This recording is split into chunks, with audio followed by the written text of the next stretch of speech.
বিনা চিকিৎসায় মৃত্যুর সঙ্গে পাঞ্জা লড়ছেন এক চাকরিচ্যুত শিক্ষক। দীর্ঘদিন ধরেই তিনি লিভারের সমস্যায় ভুগছেন। বর্তমানে জিবি হাসপাতালে চিকিৎসাধীন এই শিক্ষক। নাম মাধব দেবনাথ, বাড়ি পশ্চিম নোয়াগাঁও এলাকায়। তিনি তেলিয়ামুড়া একটি স্কুলে শিক্ষকতা করতেন। লিভারের সমস্যায় ভুগছেন দীর্ঘদিন ধরেই। একটি বেসরকারি সংস্থা থেকে 2 লক্ষ টাকা ঋণ নিয়ে তিনি চিকিৎসা করছেন, কিন্তু এখন সেই টাকাও শেষ।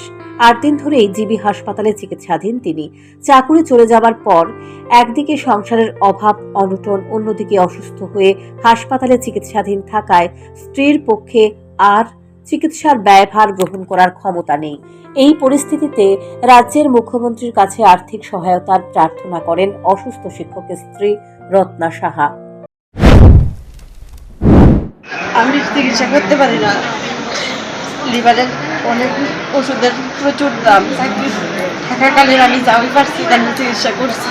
আমি চাকরি যাওয়ার নিজের সংসারে চালাইতে পারি না, তাই আমি অসুস্থ। উনি তো 10,323-এর একজন শিক্ষক আছিল, তো সেই চাকরি তো এখন নাই, কিভাবে ওনার চিকিৎসা চলতেছে? বন্ধন থেকে লোন নিয়েছি, লোন নিয়ে চালাইতেছি। কত টাকা লোন নিয়েছেন? 2 লাখ টাকার লোন নিয়েছি। এই যে জীবিতে যে ভর্তি, কতদিন যাব? আজকে 8 দিন। হ্যাঁ, গত মঙ্গলবারে ভর্তি করেছি। এখন এই টাকা দিয়ে কি চিকিৎসা চলছে না বন্ধ আছে? ওখানে তো আমার কাছে টাকা নাই, আমি বাইরে নিয়ে আনছি টাকা দিয়ে সেটা। ওনার তো একটা সংগঠন আছে 10,323-এর, কেউ কি খোঁজ খবর নিয়েছে ওনার? না, আজকে আপনারা আইছে। স্বামীর এই অবস্থা, রাজ্য সরকারের প্রতি কি বার্তা রাখবো? রাজ্য সরকারের প্রতি আমার বার্তা, যাতে আমরা পরিবারটিকে বাঁচা। প্রত্যেকটা পরিবারের এই অবস্থা হয়েছে, মানুষ চিকিৎসা করতে পারতেছে না, সংসার চালাইতে পারতেছে না, রোগের চিকিৎসা করতে পারে।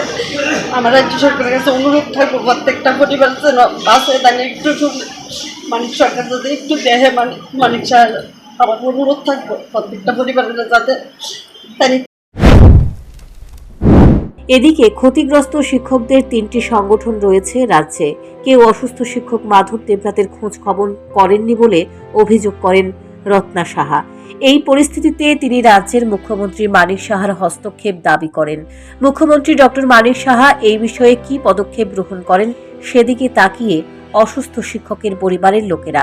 মানিক সাহা যখন প্রদেশ বিজেপির সভাপতি ছিলেন, তিনি বলেছিলেন এই শিক্ষকদের নিয়ে বিজেপি রাজনীতি করবে না, কিন্তু বাস্তবে এ রাজ্যের মানুষ এর উল্টোটা দেখতে পাচ্ছেন। Bureau report, news prime Tripura.